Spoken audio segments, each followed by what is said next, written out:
I'm Christopher Ogilvy. I am a physician, a neurosurgeon, specifically a neurovascular surgeon who treats patients with blood vessel problems in the head, neck, and spine. My nurse, Deirdre Buckley, and I and some patients actually started the foundation. And it was started in my office in Boston.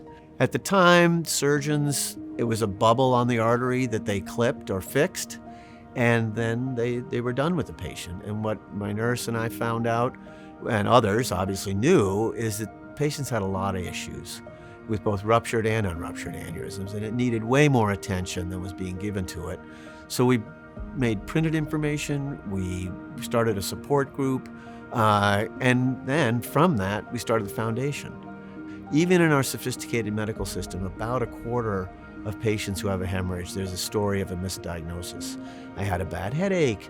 My physician said it's a migraine, gave me some aspirin, and 3 days later, I had another headache, and that was a big hemorrhage. So about 20% of aneurysms that rupture have had some premonitory sign or rupture.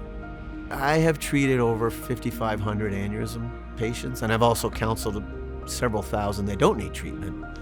But realize with each one of those individuals, it's at least 3 to 5 family members heavily involved, and then an extended family. And when you start doing those statistics, it's huge.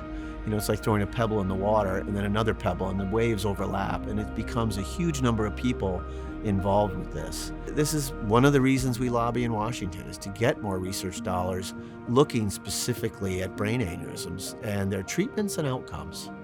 The devices continue to improve. There is continued advances. We are part of those. And that's very much the excitement of the field, is getting rid of these things. Might someday there be a medical treatment for aneurysms? This is where we'd like to go. We don't know this, but it's a very exciting area, and one that's early on in its infancy, really. But the foundation, really, it's quite poignant, and people really see where that money goes. They see mortar and brick of what's happening with it, and that's powerful.